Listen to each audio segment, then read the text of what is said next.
Gracias. Buenas noches, señoras y señores. Soy como cada domingo su programa Política Exterior. Hoy tenemos el grato placer de contar con la presencia del eurodiputado Iván García, secretario de Cultura del Partido Socialista Obrero Español, PSOE. Una gran organización política. Iván, un amigo de larga data, un luchador, un combatiente por las ideas democráticas y por el progresismo político, tanto en España, en Iberoamérica. En fin de cuentas, un combatiente por la libertad. Buenas noches, Iván, bienvenido a República Dominicana. Pues muy buenas noches, un placer casi inesperado, pero en todo caso muy grato. Muy bien. Diputado, Iván. Europa camina por un sendero en términos ideológicos prácticamente en soledad de las ideas socialistas.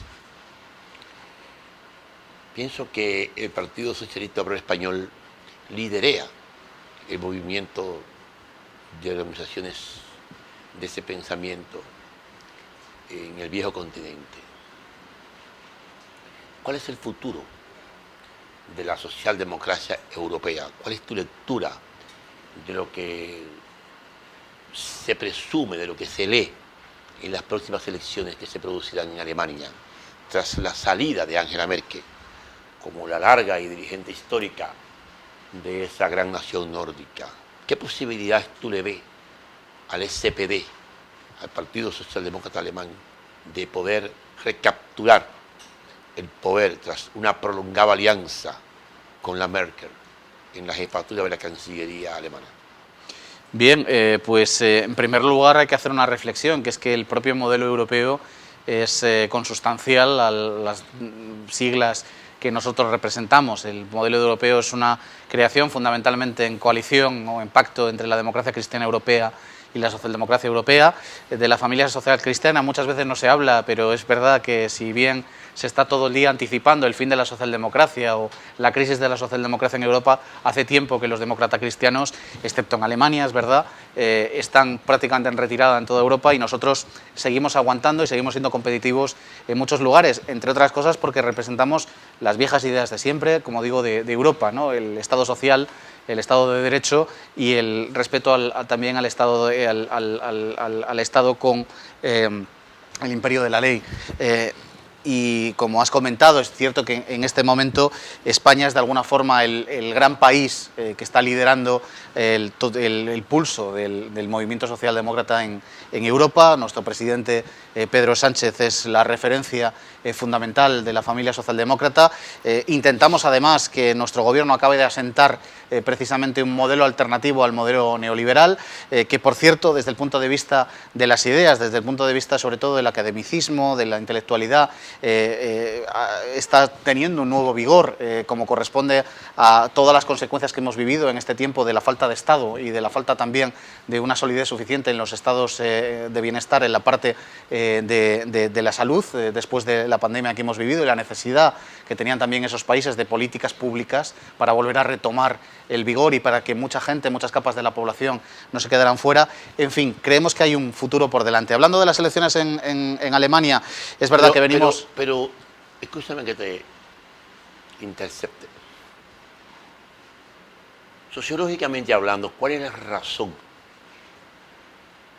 ¿Cuál es la culpa que ha pagado la izquierda europea para que la socialdemocracia, para que el modelo del estado de bienestar haya sucumbido de cara a la simpatía del electorado, joven esencialmente europeo? ¿Dónde que se ha roto esa conexión con el ciudadano de a pie, de cada uno, y con la clase obrera de esos países, para que apuesten a una aventura de derecha, como a veces observo que sucede en Suecia, que sucede en Francia, a veces veo que sucede en Bélgica, que sucede en Italia? ¿Cuál fue la razón en tu apreciación? ¿Cuál es el pecado original que provocó esa ruptura?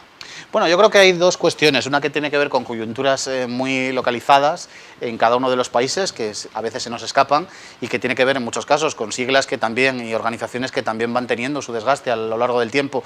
Como antes decía, al final la socialdemocracia europea se impone definitivamente como modelo prácticamente unívoco en Europa desde 1945. En fin, han pasado muchos años, hay muchas competiciones, hay muchos acontecimientos que van pasando por el camino.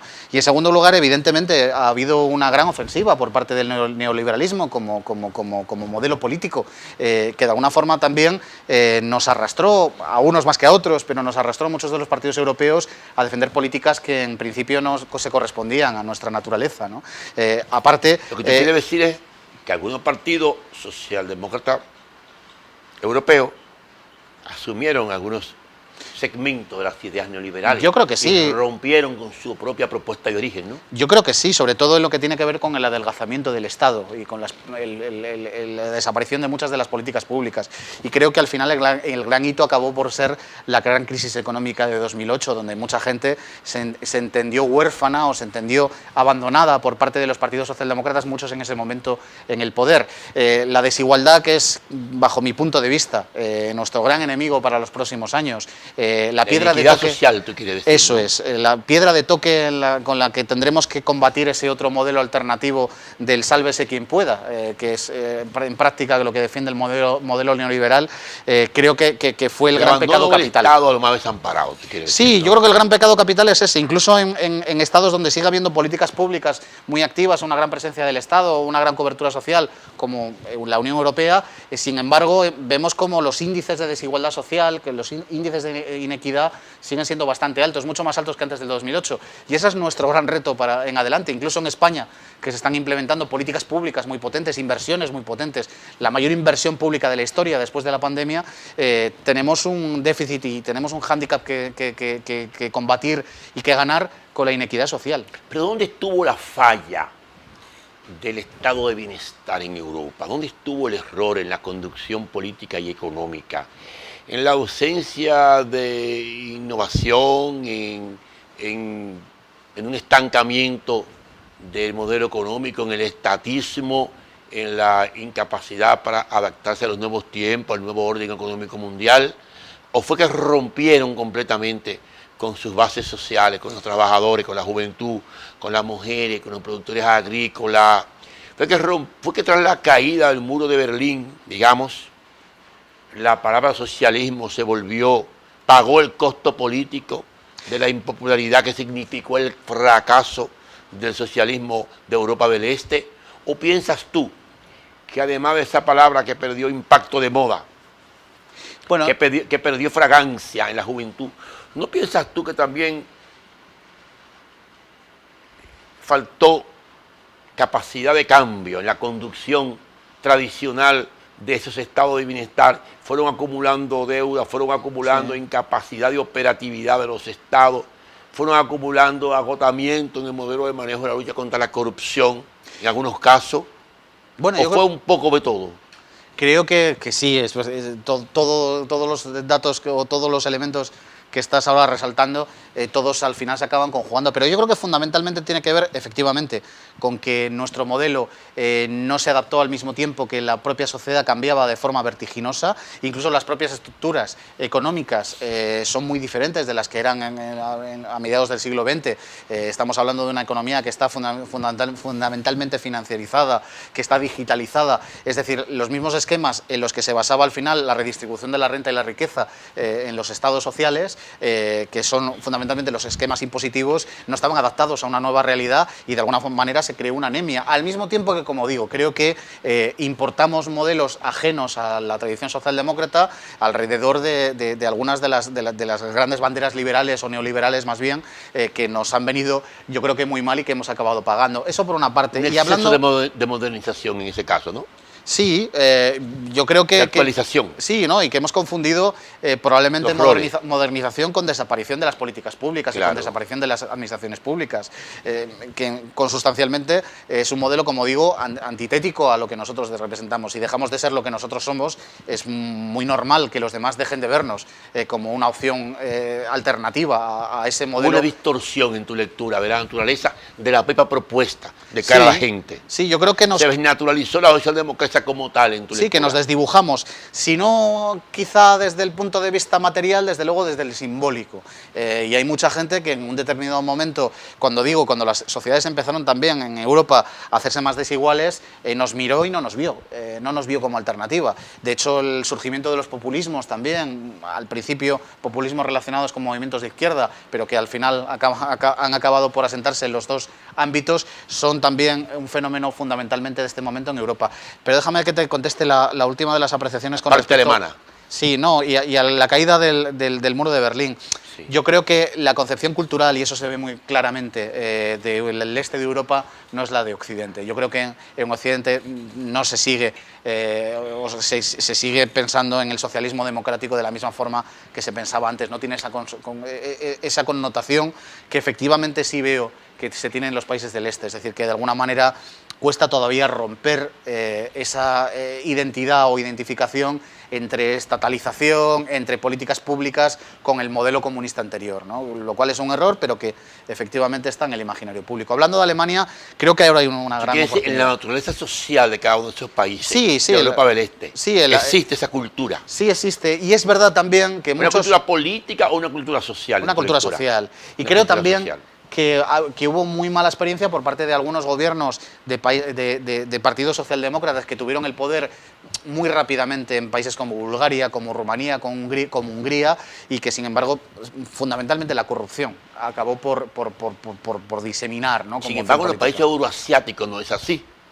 No. Kazajistán, Uzbekistán, Kirguistán, bueno, ¿no siente ese mismo comportamiento de modelos sociales iguales? Y allí el Estado se ha recuperado con un menor índice de daño de cara a las ideas políticas. Siento Estado todavía con mayor nivel de compromiso. Son tradiciones diferentes, ¿no? Sí, claro. Y de origen musulmán también. Bueno, y probablemente también los modelos democráticos no son equiparables, es decir... Sí, claro, la tradición también política. Yo creo que es otra esfera, otro ámbito. Hablando de Alemania, creo que ahora hay una grandísima oportunidad con la salida de Merkel. Hay 3 partidos que están prácticamente al unísono en las encuestas, un poco por encima el partido de Merkel, la CDU, pero prácticamente empatados los verdes y los socialistas muy de cerca, y el candidato más valorado es Olaf Scholz, que es el candidato socialista. ¿Y los liberales? Y los liberales están ya bastante por detrás. Afortunadamente también tenemos la buena noticia de que la ultraderecha está muy baja en las encuestas. ¿Sí? Esto también es un efecto... ¿Quién lideraría la ultraderecha en Alemania? Bueno, no son personajes tampoco... ¿Qué organización política te quiero decir? ¿Perdón? ¿Qué organización política? AfD se llama. AfD. Es como en tantos otros países donde también por la vía penal se ha castigado este tipo de opciones, se han ido transmutando. Neonazi, ¿no? Siglas a siglas. Sí, ellos tienen una conexión. ¿Y la ultraizquierda? La ultraizquierda está vinculada fundamentalmente a una opción que fue una escisión del Partido Socialdemócrata, sí, la recuerdo. Se llamaba Die Linke, claro, el Link, que sigue siendo que fuerte. Le encabezaba el antiguo ministro de Finanzas, Oscar Schröder, Lafontaine, ¿no? sí, señor. Oscar Lafontaine, sí. Un gran amigo del PSOE de toda la vida. Sí, bueno, yo recuerdo todavía un libro que publicó hace muchos años que se llamaba El corazón late a la izquierda. Eso es, late a la izquierda. Lo tengo. Pero bueno, en cualquier caso yo creo que el Die Linke acabó deslizándose por la pendiente del populismo de izquierda. Sí, sí. Sigue siendo medio fuerte en la parte este de Alemania, pero no tanto en Occidente. Pero piensa tú que llegarán a algún acuerdo con el bloque de los verdes y el SPD. Yo creo que lo natural sería que si el SPD queda segundo en las elecciones, como parece que va a ser, haya una alianza de progreso entre el SPD, los verdes y los liberales. ¿Elecciones en qué fecha en Alemania? En octubre. En octubre. Bueno, en octubre hay muchas elecciones. Sí, sí. También hay varios países de América Latina. Y veremos además lo decisivo que es en Europa un cambio, en este caso en Alemania. Claro que marcará el pulso. Dame las razones en tu lectura, desde tu lectura de la gris, lluviosa Bruselas, sede del Parlamento Europeo. Dame tu lectura, dame las razones, aunque me parecen más bien culturales, que política de ese abandono del poder que hace Angela Merkel. Muy por encima de esa sencillez que traduce, de casi esa obligatoriedad para el ejercicio del mando que hace como una especie de compromiso ciudadano, más que como un disfrute de las vanidades y del oropel del poder, ¿no? Ella no traduce a una mujer que proyecta satisfacción, ni vanidad, ni oropel. Sin embargo, lleva 4 periodos con esa imagen de ama de casa trabajadora, de mujer sencilla y de dama al servicio de su país. Pero ¿cuál es tu lectura? ¿Por qué piensas tú que ella ha querido abandonar el poder? ¿Quiso hacerlo por la puerta grande? ¿Consideras tú que venció su ciclo? ¿O Alemania aún la reelegiría?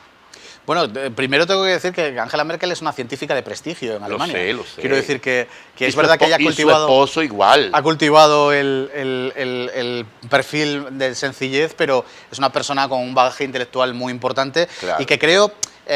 precisamente hay que hacer una reflexión previa que yo creo que es interesante. En un momento en el que se valoran, por lo menos en Europa, cada vez más, ¿no?, estos candidatos jóvenes, pero suficientemente preparados a priori, y que van cambiando, ¿no? Al final, el ejemplo de Merkel acaba por confirmar que una persona que no es especialmente atractiva desde el punto de vista de la mercadotecnia política, sí, que ha cultivado la sencillez, que es una persona que no dice una nota más alta que la otra, que se ha ido construyendo a sí misma durante estos 4 últimos periodos, cuando se va en el culmen, en el pico de su popularidad, no solo en Alemania, sino también en el resto de Europa.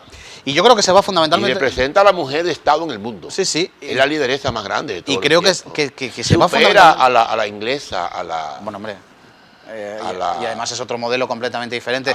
Bueno, son ambas de derecha, pero una más ultra y uno más al centro. Bueno, y Angela Merkel, sobre todo, es una demócrata convencida y una liberal desde el punto de vista clásico también convencida, que yo echo muchas veces de menos en la derecha europea y sobre todo en la española, que haya liberales convencidos. Ser liberal no significa solo querer menos impuestos, entiendo yo me siento liberal desde el punto de vista filosófico y político, en cuanto a la defensa férrea de los derechos humanos.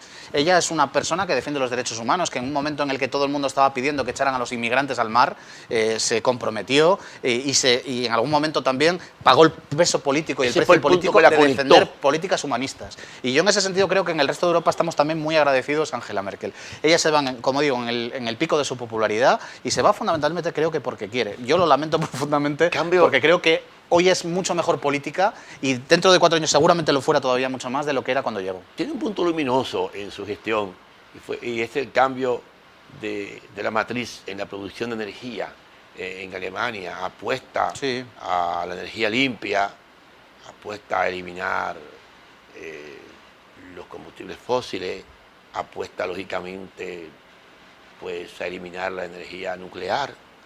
Yo no sé cómo lo puede lograr Alemania con ese nivel tan alto de desarrollo, pero bueno, ya eso es parte de la cultura alemana, ¿no? Apostar al medio ambiente. A pesar de que tiene algunas compañías agrícolas que son de lo más traviesas, que hacen algunas travesuras en la agricultura intensiva, como lo dice el propio Parlamento Europeo en su vigilancia permanente que tiene por los componentes tóxicos de algunos insecticidas y productos que ayudan a la producción agrícola.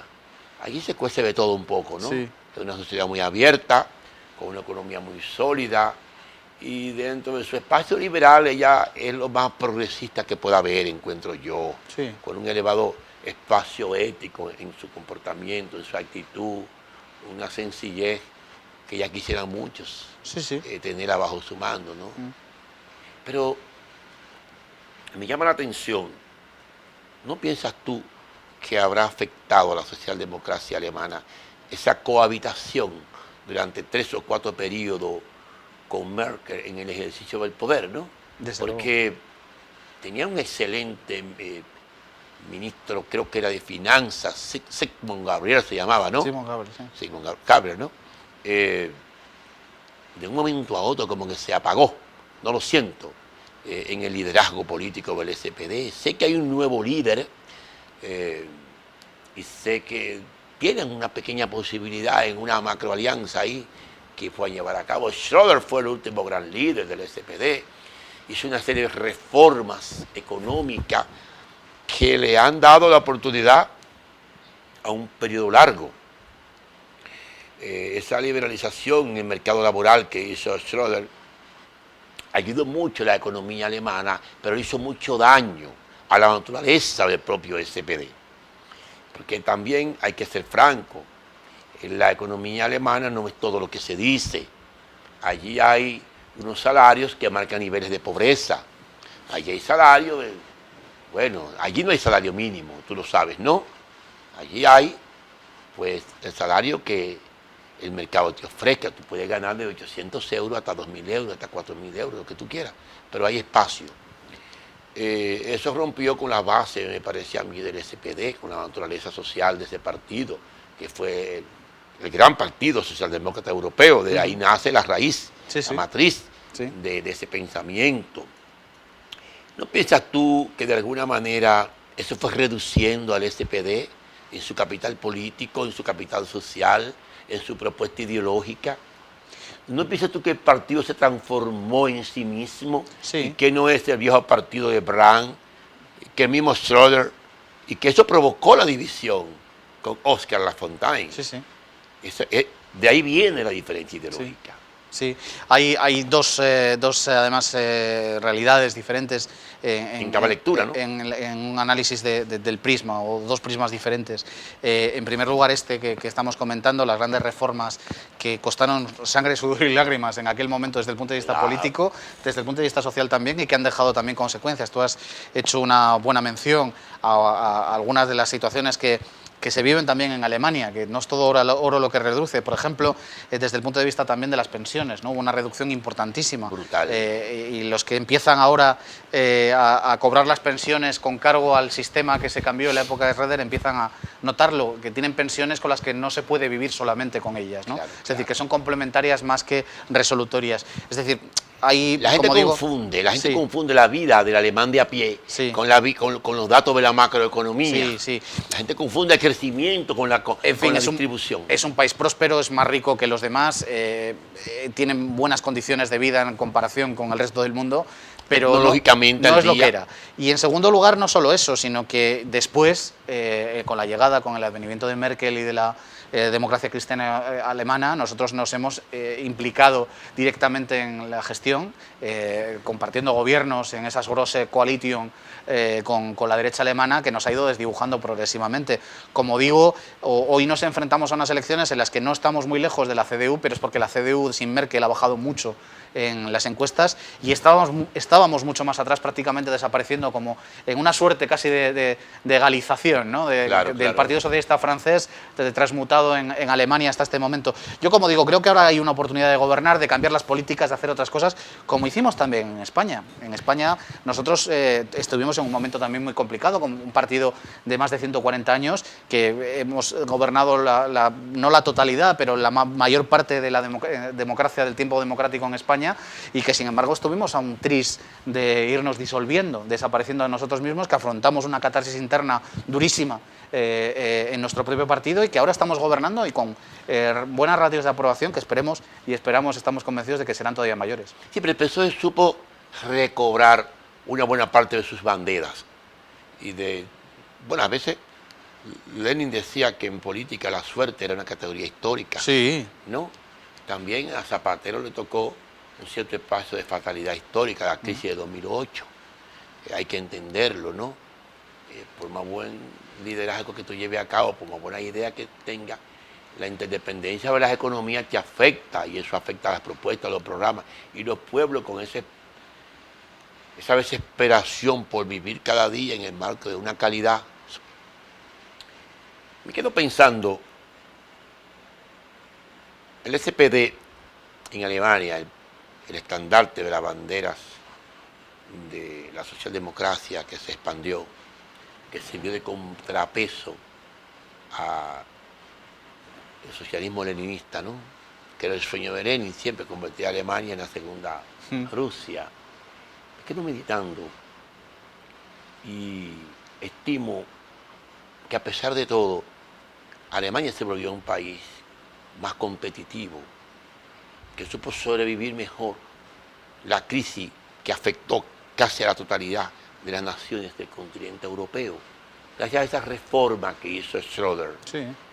Afectó su partido, pero salvó en parte, ¿no? Salvó el modelo macroeconómico alemán. No estoy diciendo que sea justo. Lo salvó de la deuda, lo salvó del déficit y lo salvó del aventurerismo político. No, allí no ha habido principiantes, allí no ha habido outsiders al frente de la conducción política. Eso le ha dado cierta estabilidad. Como ha pasado muchas veces, inclusive hasta en Inglaterra, ¿no? Entonces, yo te pregunto, ¿piensas tú que la diferencia entre el PSOE y el SPD ha sido que el PSOE ha sabido rescatar su bandera histórica parcialmente, a diferencia del SPD, que lo siento, que se vio obligado a alejarse un poco del modelo de estado de bienestar, el cual propulsó y el cual empujó en toda Europa occidental? ¿O piensas tú que son dos modelos económicos y sociales completamente diferentes y que en ese orden están condenados a interpretar la socialdemocracia de manera diferente? Bueno, esa segunda reflexión o esta última reflexión, desde luego es oportuna. Al final somos países que corresponden a la misma órbita geográfica y política, que tienen muchas similitudes, pero en cualquier caso el estado de bienestar en Alemania es verdad que está más desarrollado que en España, lamentablemente, y nosotros estamos y queremos converger. Estamos en camino de converger y queremos converger en ese sentido. Pero es verdad también, por otra parte, que el Partido Socialista, como digo, se negó en un determinado momento, y de ahí devino su propia crisis interna, a entrar en una gran coalición con el Partido Popular, el equivalente a la CDU en España. Ya digo, provocó una grandísima crisis interna que incluso se llevó la cabeza en aquel momento del que hoy es presidente del Gobierno de España, y provocó también una catarsis interna muy dramática que pudo terminar con el partido dividido en 1000 pedazos. Pero al final le hizo bien al partido. Al final hizo bien al partido. Al final se demostró que tenías razón lo que pensaban sí, así. Y también es cierto, por otro lado, que, como bien has enunciado desde el ejemplo de la tesis de Lenin, la suerte también es una categoría política. Nosotros tuvimos una oportunidad y la supimos aprovechar, que fue la moción de censura de Rajoy, para acabar de conformar el partido en una opción plausible de cara al electorado progresista más moderado, que es la mayoría del electorado español, para poder luego ganar las siguientes elecciones. Como digo, ahora los alemanes tienen también esa oportunidad, creo que la tendrán si son capaces, como digo, de ser el segundo partido, ni siquiera el primero, y si son capaces de conformar una coalición y a partir de ahí, efectivamente y de forma evidente, de desarrollar otras políticas. Tampoco estamos en el tiempo que estábamos en la época de Schröder, o ni siquiera en la época de la gran crisis económica que se llevó a todos los gobiernos por delante, ¿no? En ese momento todos los gobiernos hicieron lo que pudieron tener más a mano para, en este caso, por ejemplo, en el caso de España, no ser intervenido por parte de la Troika en aquel momento. Recuerdo aquella frase de Zapatero de haré lo que tenga que hacer, cueste lo que cueste y me cueste lo que me cueste, ¿no? Asumiendo desde el punto de vista político casi el sacrificio personal de forma muy consciente. Es su figura, claro. Pero es cierto también, como digo, responsable con la visión de país que asumió. Sí, era el momento para hacer por las cosas que tuvo que hacer. Probablemente cualquier otro lo hubiera hecho mucho peor de lo que él lo hizo, y yo creo que la figura también del presidente Zapatero progresivamente está siendo recuperada también. Totalmente. Desde el punto de vista emocional, incluso para el electorado progresista español y desde luego para el resto del mundo. Octubre, Congreso de Partido Socialista Obrero Español. La caída de la izquierda en Madrid. Uno se pregunta, desde la soledad de una pequeña isla caribeña, ¿qué pasó con Pablo Iglesias? ¿Cómo no midió? ¿Cómo no tuvo más sentido la oportunidad para exponerse a una derrota como la que le ocurrió en Madrid? ¿Qué sucedió? ¿Fue un acto deliberado? ¿Quería dejar la carrera política? ¿Se sobrevaloró a sí mismo? ¿Le salió mal la apuesta? Porque finalmente su movimiento político terminó fracturado y la derrota pues afecta al movimiento progresista español de alguna manera, ¿no? ¿Qué perspectiva tú le ves a ese movimiento de izquierda que encabezaba Pablo Iglesias en esta primera pregunta? O sea, ¿qué pasa con él? ¿Qué pasa con su carrera política? ¿Qué pasa con su movimiento? Ya sé que se fracturó, ya sé que están pagando el costo de una división casi biológica que se veía venir. ¿Qué sucedió ahí? ¿Por qué él tenía que hacer esa apuesta a Madrid y jugársela toda políticamente? Bueno, yo creo que los tiempos en el populismo en general, ¿no? Y con estas figuras que son como grandes enanas marrones, ¿no? Que brillan mucho durante un determinado momento, pero viven poco, ¿no? Los ritmos son mucho mayores que a veces estos grandes dinosaurios que somos los partidos políticos con tradición, ¿no? Como digo, el Partido Socialista, que tiene 144 años. Eso nos permite, por contra, aguantar mejor los embates y también ver las cosas con mucha más perspectiva. En su caso todo fue muy deprisa. Si acudimos a las primeras elecciones en las que saca la cabeza, fueron las primeras elecciones europeas. Es decir, que todo el ciclo de su vida política se produjo en 6 años. En 6 años lo fue todo. Tertuliano en las televisiones, outsider desde el punto de vista político, partido de oposición y luego partido de gobierno, y hasta vicepresidente del gobierno de España, y luego candidato en unas elecciones en las que yo creo que aprovechó simplemente la oportunidad para poder marcharse. Pero con un grandísimo desgaste. Los números no daban. No, yo creo que él lo asumió, y tiene sentido desde la coyuntura. Él lo asumió, creo, y esto es un análisis muy personal. Esa apuesta, ¿por qué la hizo? Yo creo que lo asumió desde el punto de vista de la propia supervivencia del partido político, que estaba en cuestión si ni siquiera entraba en la Asamblea de Madrid con representantes. Es decir, estaba en cuestión hasta eso. Y estaba consciente de que iba a perder, ¿verdad que sí? Sí, pero si ellos hubieran desaparecido de la Asamblea de Madrid, es muy probable que la catástrofe política. Que la crisis política en la que entrara su partido fuera de difícil resolución. Entonces, yo creo que aprovechó varias cosas. En primer lugar, pues para ser un mártir dentro de su propio movimiento, para salir de la política porque él estaba muy desgastado y estaba muy cansado y muy acosado, y al mismo tiempo, pues probablemente para facilitar una sucesión ordenada a la que él todavía pueda controlar probablemente su partido. Pero esto es una tesis absolutamente personal. ¿Pero por qué dejar la política tan joven? Yo creo que él estaba muy cansado y que estaba muy desgastado y que era consciente además de que estaba muy desgastado. Pero bueno, esto solo lo podrá decir él, ¿no? Desde el punto de vista del futuro, es verdad que se produce una disensión importantísima en Podemos, entre otras cosas porque pasa de ser ese modelo populista trápalo todo a intentar de repente, transformarse de repente, como digo, todo es muy rápido siempre, en una opción nítidamente de izquierdas, casi de forma canónica. De hecho, absorbe lo que era el Partido Comunista Español, la Izquierda Unida, y se transforma, y ese es el espacio político que ocupa ahora, en una especie de Izquierda Unida 2 un poco más musculada, ¿no? Yo creo que ese es el futuro que tendrá, y que al final sus opciones políticas se acabarán por coordinar alrededor de ese modelo de Izquierda Unida, ¿no? De la izquierda, de todo lo que está a la izquierda del Partido Socialista en España. Pero ¿hacia dónde va ese electorado en unas próximas elecciones en España? ¿Hacia dónde se conduce ese voto que tuvo sus ilusiones, sus esperanzas, sus expectativas con Podemos? Ese electorado se ausenta del proceso, ese electorado vota por la derecha o votará por la fuerza progresista. ¿Cuál es tu lectura? Yo creo que estamos en un momento muy gaseoso de la política en general, que es difícil prever a no demasiados años vista, pero es cierto también que parece que ellos han acabado por consolidar ese voto de izquierdas que no solía votar nunca al Partido Socialista, más que en ocasiones muy especiales, cuando se conformaba una lucha de poder a poder entre el bloque de la izquierda y el bloque de la derecha, y el Partido Socialista surgía como opción práctica, ¿no? Para mucha gente, para que no gobernara la derecha en España.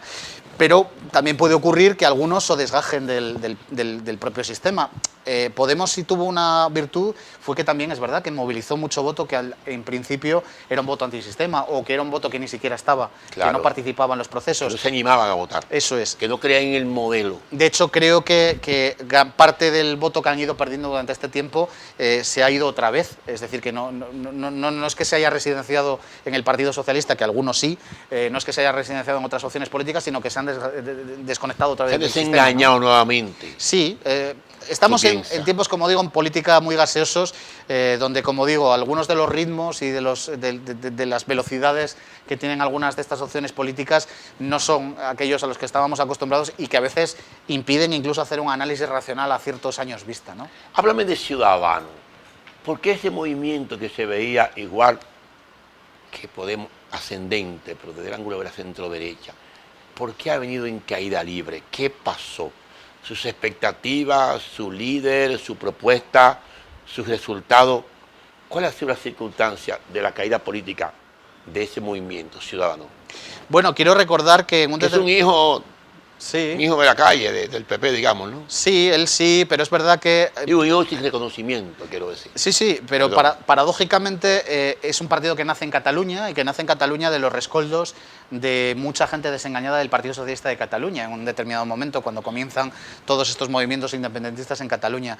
En el resto del país no. En el resto del país, cuando Ciudadanos se expande con un electorado más bien en el centro derecha o derecha español. O sea, que multisectorial. Sí, más saneado quizá que la derecha tradicional, desde el punto de vista, sobre todo, de la modernidad, ¿no? De la defensa pues, de algunas libertades. Más joven, ¿no? Sí, o de la defensa de algunas libertades un poco más, de una sociedad un poco más abierta, pues por ejemplo, todo lo que tiene que ver con derechos LGTBI, etcétera, etcétera. Pero es cierto también que cuando este partido hace un planteamiento desde el punto de vista político más bien situado en el centro y toma como virtud de cara a su electorado el que puede variar en un sentido o en otro, a izquierda o a derecha, facilitar la gobernabilidad, de repente ellos se encuentran en unas elecciones que ganó el Partido Socialista con 130 diputados. Ellos con 50 diputados se puede conformar una mayoría absoluta en el país estable de 180 diputados y deciden que no van a, ni siquiera pactar, no, que no van a pactar nada con el Partido Socialista. E intentan...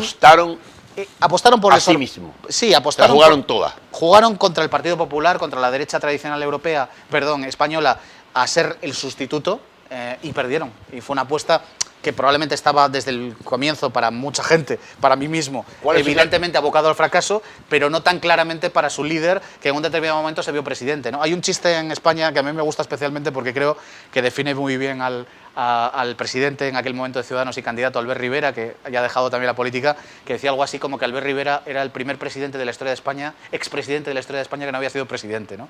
Y es verdad que es un poco así, él se maneja con los tiempos y con la gestualidad de un expresidente sin haber sido absolutamente nada, ¿no? Bueno, pero por lo menos acumuló eso. Sí, sí. Ese ritual. Sí. Estamos en la recta final de este programa. Estamos conversando con el eurodiputado al Parlamento Europeo por el Partido Socialista Obrero Español, secretario de Cultura de esa organización política amiga del Partido Revolucionario Moderno y amiga de muchos partidos en América Latina, sobre todo de organizaciones progresistas y de izquierda, sobre el tema de palpitante actualidad en la política iberoamericana. Y no quiero concluir el programa sin preguntarte lo siguiente. ¿Cuál es el porvenir que tú le ves a las fuerzas progresistas en Europa? O sea, ¿qué lectura tú sacas de la experiencia vivida tras el colapso del modelo de bienestar, tras el colapso del gran liderazgo de las organizaciones políticas de izquierda en Europa, digamos, el colapso de Mario Suárez, de Felipe González, de Zapatero, el colapso de figuras como Mitterrand, como los Palme, como Bruno Kreisky, como Máximo D'Alema, como Goran Persson en Suecia, o como la Crossland en Finlandia? No hubo un relevo. Siempre me pareció que ese caudillismo histórico que también regenteaba el pensamiento socialdemócrata aportaba un caudal de votos en su propia naturaleza, ¿no? Y no hubo ese relevo de figura. Tú lo puedes ver, le costó a Hollande heredar a Mitterrand. Recuerdo en el 12, cuando las elecciones, un proceso que se llamó la Mitterrand-manía, que fue el rescate de la figura de Mitterrand para conectarlo con el PS francés y, en fin, ayudar un poco a la victoria de François Hollande, a quien conocí perfectamente. ¿No piensas tú que también la falta de ese liderazgo de figura ha desarticulado un poco la conducción política de esos partidos? O sea, ¿cuál es tu lectura? ¿Qué tú piensas que va a pasar con la izquierda europea? Porque la victoria de la socialdemocracia alemana le daría un aire, no solamente al PSOE, le daría un aire de renacer a otras fuerzas políticas en Europa Central. Bueno, yo creo que estamos en entornos diferentes a lo que eran los entornos de los 90, de los 80 en No hay efecto Europa. dominó en tu lectura. No, y creo que ayudará desde luego lo que ocurre en Alemania, pero creo que también es hacer un análisis presentista, el comparar este tipo de liderazgos. Estamos en entornos mucho más competitivos, estamos en sociedades mucho más abiertas, sociedades mucho más conectadas, con una información que va a mucha más velocidad, con cambios sociales incluso que se producen en cuestión de meses, donde no compiten únicamente dos grandes opciones, la familia democristiana y la familia socialdemócrata. Es decir, es mucho más difícil asentar determinados liderazgos.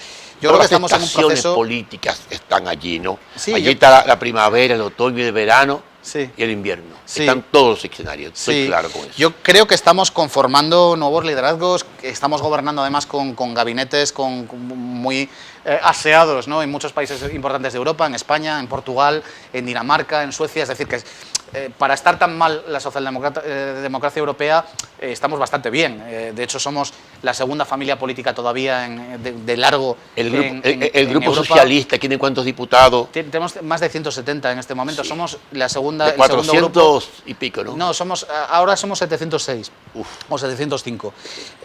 Pero bueno, somos la segunda fuerza de largo. Lo que ocurre es que, como digo, estamos en entornos mucho más competitivos, hay mucha más dispersión, es mucho más difícil y, como digo, los ciclos políticos suelen ser mucho más cortos. Pero bueno, yo auguro que vamos a tener un buen futuro por delante por una cuestión que dije al principio de la entrevista, porque creo que estamos en un momento en el que el consenso desde el punto de vista intelectual y de las grandes organizaciones e instituciones internacionales es que se necesitan más estados, se necesitan más políticas públicas y más políticas contra la desigualdad.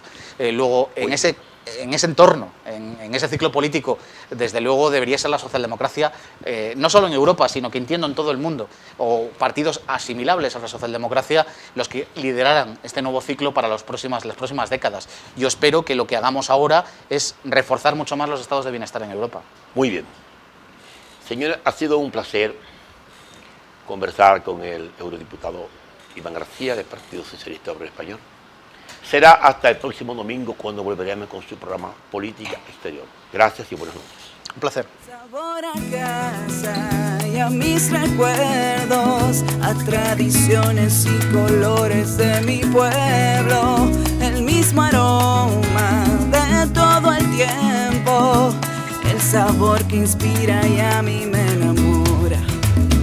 El sabor de mi pueblo sé que siempre llevo dentro junto a todos mis recuerdos, porque la buena amistad sabe a café, el aroma que inspira, el sabor de todo un pueblo que despierta con aroma, que inspira y enamora. El sabor de todo un pueblo que despierta con aroma, que inspira y enamora como el mejor café.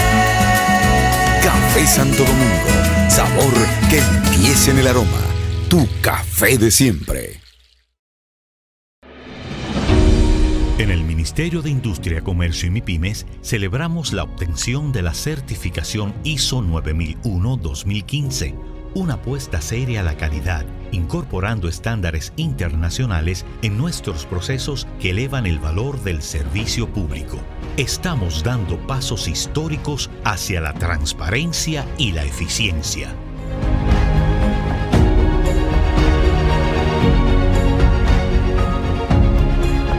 Definitivamente, en el Ministerio de Industria, Comercio y MIPYMES, estamos cambiando.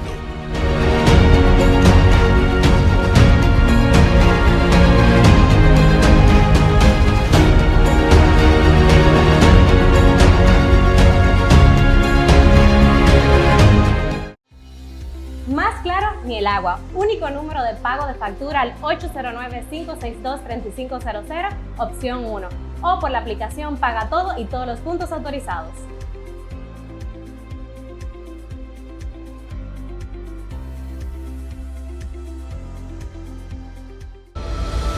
Subió el nivel de positividad del coronavirus, por lo que el gobierno se vio precisado a reforzar las restricciones.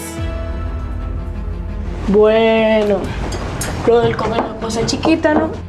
¿Cuándo tú crees que se acabe esto, mami? ¿Y cómo sé yo, mi hijo? Oh, cuando la gente se vacune.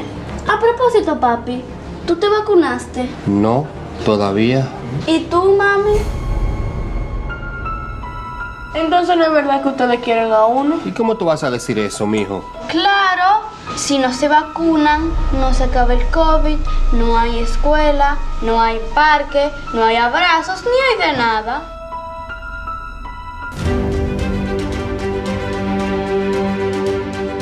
Nos vacunamos por mi familia y por nosotros mismos.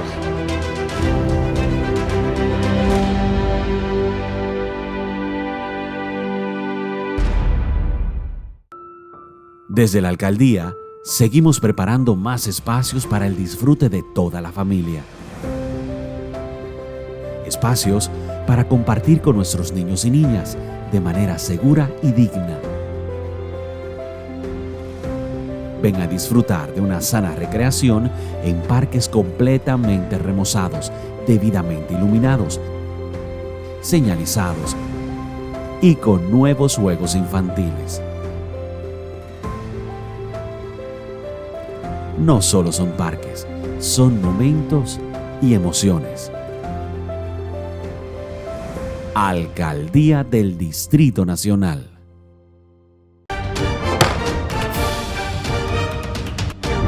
La Cámara de Diputados realizó esta semana un trabajo fructífero, aprobando iniciativas, además del trabajo de 49 comisiones y 5 subcomisiones. Sancionó el proyecto que modifica la ley del presupuesto general del Estado de este año y el de fomento a la colocación y comercialización de valores de oferta pública. Ratificó los convenios de administración del Fondo Multilateral de Inversiones FOMIN 3 para promover el desarrollo a través del sector privado. Por otra parte, el presidente Alfredo Pacheco aseguró que reputados médicos del país le han asegurado que la fiebre porcina africana no afecta a personas que consuman carne de cerdo. También formó una mesa de coordinación con la Suprema Corte de Justicia para acelerar la aprobación de proyectos de leyes. Igualmente, el Congreso rindió honras fúnebres al merenguero Johnny Ventura, exdiputado 82-86. Alfredo Pacheco destacó su labor legislativa. Cámara de Diputados de la República Dominicana.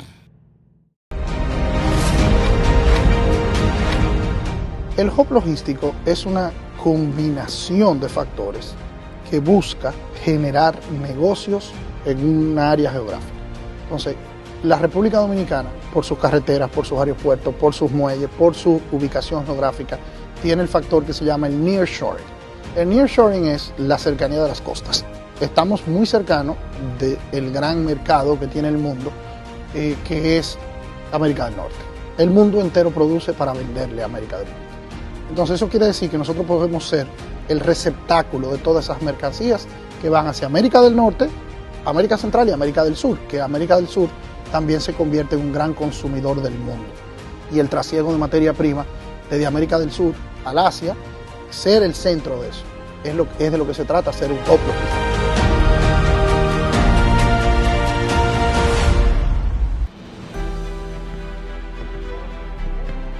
El mundo está cambiando, siempre lo ha hecho, ahora más deprisa. Nuevos retos y oportunidades nos desafían. Vamos a enfrentarlo con fe y con confianza. Por eso el Infotep está convocando a su primera consulta nacional sobre el futuro de la formación técnico-profesional en la República Dominicana. Recuerda, queremos escuchar. En el Infotep valoramos tu opinión. Otro día que nace con renovadas esperanzas en el campo dominicano, porque ahora el Ministerio de Agricultura trabaja para apoyar a nuestros productores, roturando la tierra, rehabilitando caminos, creando fuentes de agua, con capacitaciones y asistencia técnica, reactivando la investigación y entregando semillas a tiempo para la siembra, garantizando así la seguridad alimentaria del país. Dinamizamos la comercialización, impulsamos la exportación y gracias al presidente Luis Abinader, por primera vez, acceso a financiamiento a tasa cero. En agricultura estamos cambiando, propiciando la rentabilidad del productor y buenos precios para el consumidor. Gobierno de la República Dominicana. En INAPA estamos cambiando. Hemos iniciado el Plan Nacional de Rescate de nuestras instalaciones en todo el país.